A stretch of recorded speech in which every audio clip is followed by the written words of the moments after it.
welcome to Now Hangouts with me, Ankita Saxena. Well, I'm back with yet another exciting episode of meaningful conversations from influencers, startup founders, latest trends, and what's hot for the weekend. Well, have you ever wondered why some people are more successful than the others, despite putting in the same amount of hard work and having equal skill sets?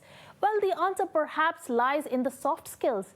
Well, often neglected, it is one of the most important tools to achieving success at workplace and interpersonal relationships. So, to help Gen Next nail that first impression, my guest today is a popular image coach on social media and a TEDx speaker. Well, let's welcome Shivani Sharma. Shivani, welcome to Now Hangouts. Same here, Ankita. Thank you so much for calling me here. It's a pleasure. Did I say that correctly? Yeah, absolutely, absolutely. So you're an image coach, Shivani.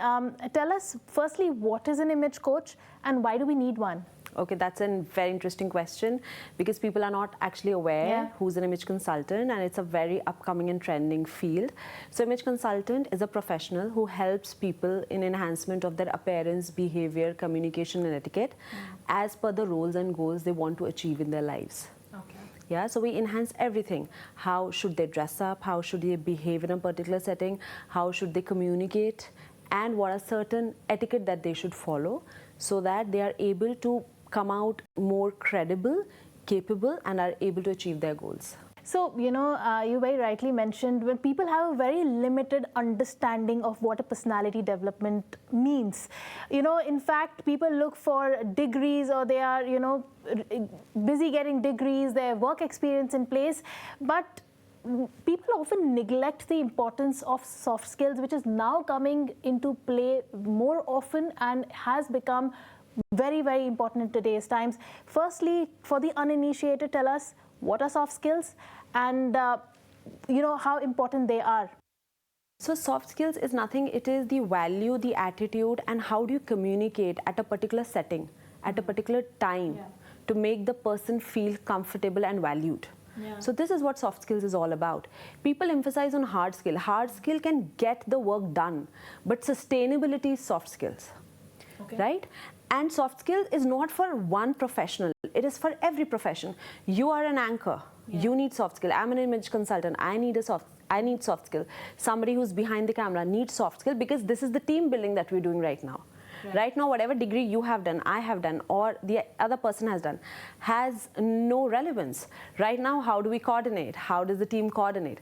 This is what is soft skill all about. And if this goes wrong, everything that is going right now will go wrong. Right. Yeah. So, if the skill is so important, I mean, as you rightly mentioned, why is it that we are not teaching this in schools, colleges, educational institutes? Why are we not focusing on soft skills then?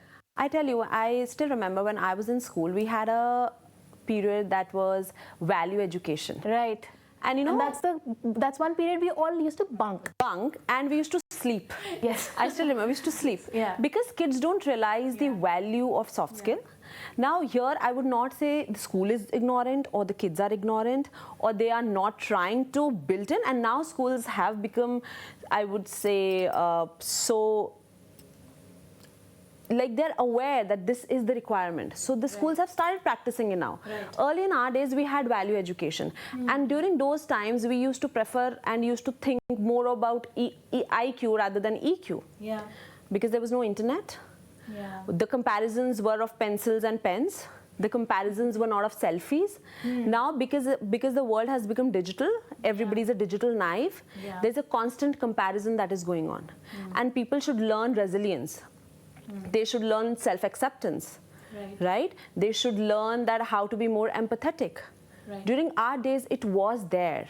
But we were more concerned about marks, grade to become a doctor, engineer, or XYZ, right? Now, because we have done that stage, now we know the importance of what is this. Also, do you think social media, digital media has a big role to play, and also the fact that entrepreneurship is growing very fast in India, and that is one field that really requires your soft skills to be top-notch, right? Absolutely, absolutely. If you want to sustain, if you want to grow, 80% is soft skills. Today, when an interviewer interviews you, They will only ask 20% of questions related to your degree or the hard skills that you've done. 80% is just how would you manage team, what are the problems that you have tackled, where do you see yourself 5 years from now, what are your goals, what are these questions related to soft skill, because they would want to see whether this person can sustain in this environment or not. Right? And as you rightly said, that digital world has played an important role because it has made us more aware.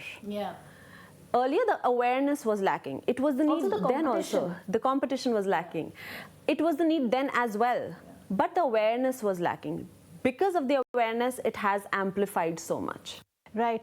Also, you know, they say the first impression is the last impression, but not everyone is the same, right? Some people could be more reserved or they find it difficult to communicate. So for those, how can one get started with building one's personality? Okay, so very nice question again. First impression does matter, and there are no two ways about it because there's a science behind it. Whenever you see a person for the first time, your brain categorizes that person into 4 categories. Either enemy, friends, indifferent, or physically attractive. So when you're enemy, so there are times when you meet somebody and you get a vibe, no, I cannot connect to this person, right? So what is the vibe that you should be focusing on? Clearly not enemy and neither indifference. How do you fall in the attractive category? To fall in attractive category and approachable category. So indifferent is, we see 100 of people coming down and we just ignore them. Indifferent, no sense, right? So the more 2 important things are, first, you should look approachable, and second, physically attractive. And how can you do that? Whenever you see somebody for the first time, you see through your 5 senses. Number 1, how did they look? How do they smell? The way you shake hands and the way you talk. Right? So sense of hearing, the way you talk, sense of seeing, when you see at someone, sense of touch when you shake hands, and sense of smell, the perfume, the body odor, all these things, you know, because if somebody has a body odor, that will take you to a memory lane. Now, when you meet that person next time, you will always remember. This person was a bad smelling person. Yeah. There was some body odor, right? Yeah. So this is number 1. So you have to satiate the 5 senses of that person when you meet the person for the first time. The second thing is there's a halo and horn effect. What is a halo and horn effect? Halo effect is when you look at somebody, that person looks angelic to you. You know, smile, open body language, would hear you up. And wherein horn effect is when you look at somebody, the person just straight face, poker face. Now that destroys the impression. No matter how good you are at your heart. But if a person gets a horn feeling from you, that remains, that sustains. Yeah, and to create a good first impression, because of course there are 3 seconds, a person will scan you in 3 seconds. Number 1, dress the best, okay? And to the occasion. And to the occasion, as per the occasion, certainly. Secondly, you should know halo effect, meet, greet, smile. Okay, that's the second thing. Third, you should remember that you should smell good. And fourth, how do you shake hands with someone? That is very, very important. So this is a very, controversial or much debated subject of how should you shake hands. Should it be a tight handshake, firm of course, yes, but should it be firm? Should it be not a limp one, but exactly how should a good handshake be? Wonderful question again. So when you have to shake hands, there are a few things that you have to remember. Number 1, your handshake will tell everything that you are. Okay, people can reject you and accept you on the basis of how you shake hands. I hire people on the basis of their handshakes. Oh, really? Yeah, that is okay. Why? Because I know how important it is. So whenever you shake hands, number 1, your web should touch the other person's web. Until they touch web to web, it's not a handshake. And you will firmly hold the hands just for 2 seconds and not more than that. While shaking hands, you have to look into the person's eye and you have to smile. Okay? Never shake hands if your hands are dirty or wet. Never shake hands if you just come out of the restroom. And never shake hands while you're sitting. All right. Yeah, so these are certain things. Now, it should not be a bone-crushing handshake. Yes. Neither should be a limp handshake. It should be a firm handshake, which tells you that I exist. So people who are not confident, you judge them through their touch, and that is how do they shake hands.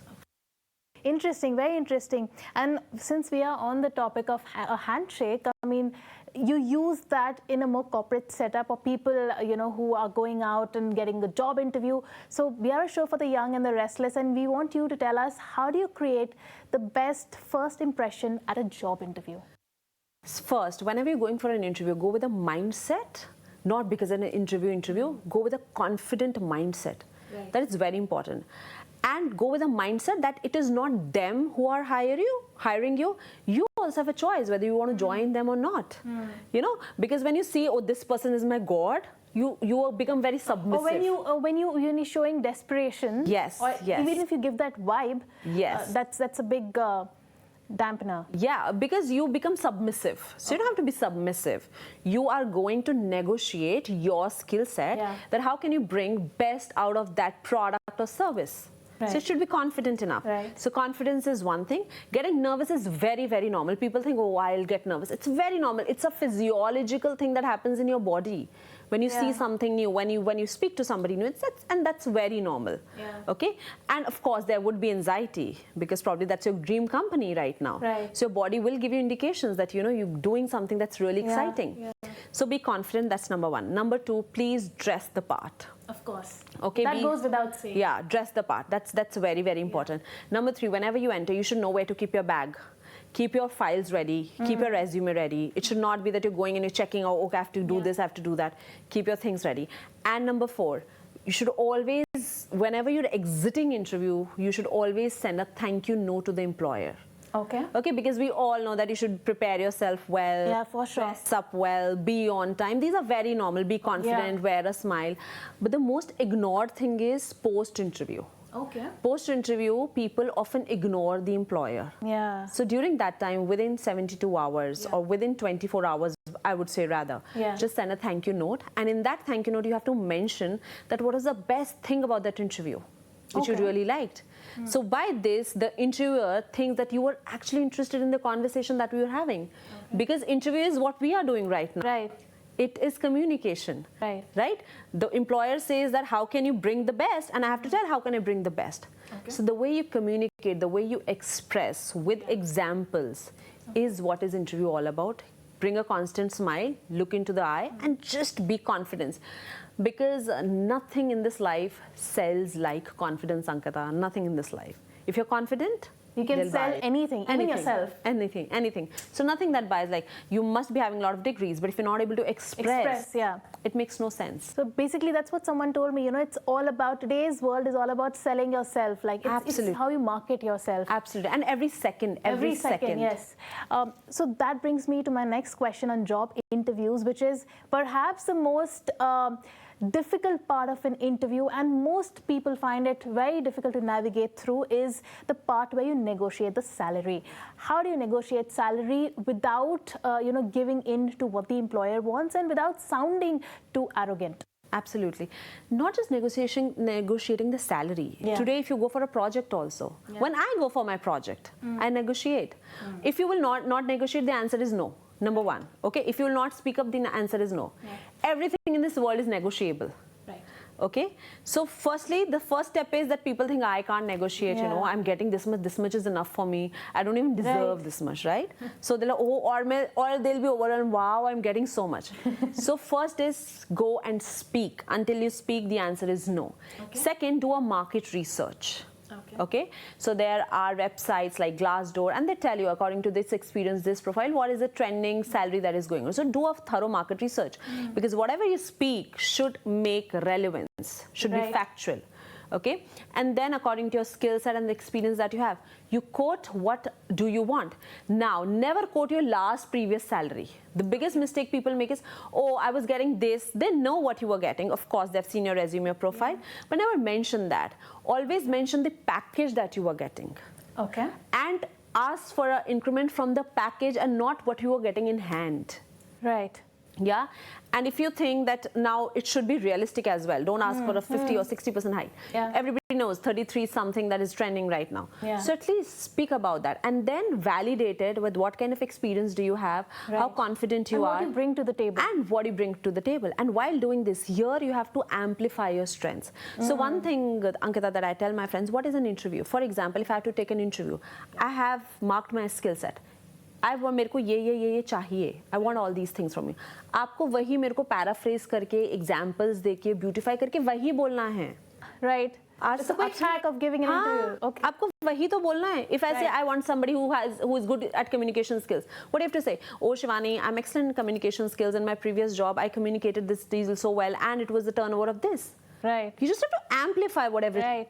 The key points are here. Yeah. Now people, what they do is they would do everything, but they would not look that the employer has already mentioned what the employer wants. Right. Just say 60 to 70% what is there, amplify, rephrase it. Rephrase, paraphrase it, bring an example, and what can you bring to the table. This is what is interview all about. Also, finally, do you have a leader in mind? A world leader, could be a celebrity, anyone you think has a great body language and is consciously doing that, you know, to portray an image. Like, I've heard that there's certain stars, movie stars, who have a certain body language, the effects that you spoke about, and they're consciously doing that. Can you pick on one of them? I used to watch a lot of Simi Garewal's interview, right? And she had that body language. Yes. The way she used to talk, the way she used to sit. The way she made the other person feel comfortable, right? The way she used to put up questions, even it was the most difficult question. Oh yes, with ease. With ease. The way she used to sound, her tone, pitch, pause, were just right? And of course, the way she used to come up with questions, you would see her hand movements, her eye movements, the way she used to think. You know, so her body language, something very soothing and approachable, and one would just went out. You know, this is how I feel. You would open up to her. Open up to her. She's the perfect example of, right? It was such a pleasure to have you on the show, but we cannot let you go without a quick rapid fire. Etiquette turn-offs. Turn-offs, number 1, not wearing perfume or body odor. Number 2, screaming, shouting, howling at the top of the voice. Okay. And number 3, definitely not wearing dress the part. The reason is, I'm not saying you should dress up in a certain way, but dressing is giving respect to yourself and to the other person. This is what I feel. Okay. Etiquette turn-ons. Turn-ons was dress the part, number 1, making the other person feel valued, comfortable and heard, seen. That is very, very important. And communicating and expressing your needs rather than assuming what the other person is thinking. Okay. Quick hack to sound fancy. Just use more formal words rather than slangs and informal words. For example, instead of saying, I need this, I require it. 3 Gen Z terms that you should know. One is GOAT, greatest of all time, which is one is OG, that is original, and one is Dululu and Silulu, that is delusion is only the solution. This is which is trending right now. Correct. Top 3 dating etiquettes. The first etiquette that I would say is be on time. Okay. Number 2 is make sure that you don't order the most expensive thing from the menu, and neither the most least, it should be middle. And number 3 is keeping the phones aside and understanding each other, listening to each other. Again, making the other person feel heard, seen and felt. Top 3 things to create the best job interview impression. Number 1, know about the company, read about the company, and know what can you add during an interview that is not existing in their mission, vision, value of their website as well. Okay, number 2, your resume. Resume plays a very, very important role, which people underestimate. Your resume is your marketing tool. If that is not good, nobody would even call you for an interview. So resume should be 1 page, crisp, short. And number 3 is whatever you're speaking, speak with confidence. If you don't know the answer, it is okay to say that right now I don't have that information, allow me time to think, rather than just making up stories and coming with answers. And prepare yourself for interview, just don't take it for granted.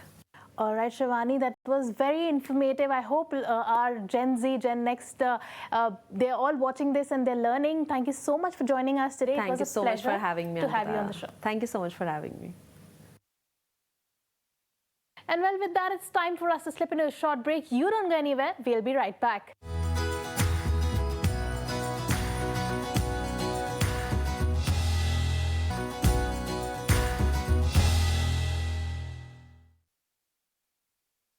Welcome back. You're tuned into ET Now Hangouts with me, Ankita Saxena. Well, we at ET Now Hangouts always aim to bring some enriching conversations for Gen Next by young influencers and entrepreneurs. And today, I'm speaking to a young woman entrepreneur, Twinkle Uppal, who is the co-founder of Hoop, a new age wellness brand focused on modern pain relief. Now, she has won the Sequoia Spark Grant, which is awarded to only 12 women in Asia by one of the largest VC firms in the world. Twinkle, welcome to ET Now Hangouts. So good to have you on the show. So Twinkle, tell us what got you started with Hoop. What was the market problem you were trying to solve? What were the triggers? Yeah, I think so. Our vision with Hoop is to build one of the most loved wellness consumer health companies in India. And the real trigger for us was that we realized that our lifestyles have come a long way. When you look at a lot of the Indian consumers, our health needs have really changed. So, for example, a bunch of us have frequent headaches because of the screen time. We have more than 7 hours plus screen time every day. A lot of us had hand pain because there was so much smartphone usage or so much typing in our daily lives. We also realized that a lot of the health problems for the young consumers had gotten preponed. So we actually surveyed more than 2,000 young consumers, and a majority of them had backache in their 20s and their 30s because of just long sitting hours. Or we have a lot of sleep problems coming up a lot earlier in 20s, 30s, early 40s, which wasn't so common earlier. And that's when we realized that the health needs of today's Indian have changed. But at the same time, we realized that, solutions haven't really changed so much. I mean, there aren't many options available for these problems even today. And that's where we realized that we really want to disrupt wellness in the country and find a purpose that helps India kind of live active. We also saw that wellness industry in general was ripe for disruption. One, it's the most important priority for today's consumer, today's Indian, even more so after the pandemic. And also just how the whole distribution space is turning out in terms of pharmacies moving from unorganized to organized, almost doubling the penetration of organized pharmacies in the country. And that's why we realized that we want to build this wellness company, which is built for the new Indian. Twinkle, tell us about the D2C space which you operate in. Now, this space was booming during COVID. What are your challenges right now? Take us through all of that. So, Ankita, to understand the D2C space, you need to compare it with how traditional business models worked and see how D2C works in comparison. So, if you look at a traditional business model, firstly, let's talk about distribution. Typically, what a traditional business does is that once they have their products, they would go to a distributor and they would have different distributors for different regions. And that then distributor further gives those products to retailers, which are your essentially local shops, kirana stores, or organized formats near your home, and you would go and purchase from them. So typically, a company and a consumer had multiple steps in the middle and they weren't closely connected. What D2C did was that they essentially eliminated all of these barriers between the company and the consumer, which basically meant a lot of the extra commissions or extra value what got transferred to the consumer. So you started getting a higher quality product at a relatively lower cost, and you started to know a lot more about your consumer because you're closer to the consumer now. The second big difference between a typical business and a D2C company is marketing. So how a typical company does marketing is that they would advertise, to everyone and hope that people get aware about their brand and come and purchase from them. So it's more of a top of the funnel and awareness marketing. What D2C did was that I want to be able to find exactly the customer which is interested in my product. So now we do a lot more direct marketing with the help of digital channels like Meta, Google, and that helps you reach a wide variety of customers at a much lower cost than typical. And well, Twinkle, for the young entrepreneur who's watching this show, how can one build a successful business? What is the advice? What are the tips that you can offer our young viewers? Yeah, I think that's a great question. I would say the toughest part about starting a business is truly starting. I think the first step is the scariest. So I would say just take that step and don't be too afraid at the first part, because when I reflect back on our journey, that's been the toughest. The other advice would be that I think when you're building in an area you're passionate about, I think personally we're very passionate about wellness space. So when you're building something that you're truly passionate about, it really helps because your business model and the specifics of your business keep evolving. But with that core mission of your passion area, it becomes a lot easier to adapt with the evolving nature of your business. And I think another thing would be to really over-index on execution. A lot of the time, we spend a lot of time just thinking, is my idea good enough?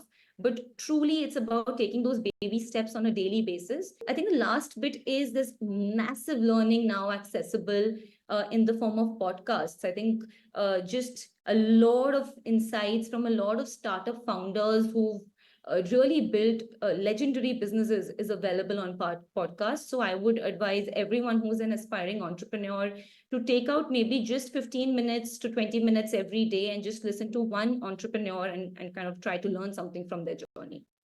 All right, Twinkle, thank you so much for joining us. That was very insightful. Lovely to have you on the show. And well, with that, it's a wrap on this edition of Now Hangouts. I'll take your leave, but next week I'll see you with some more interesting conversation and what's trending.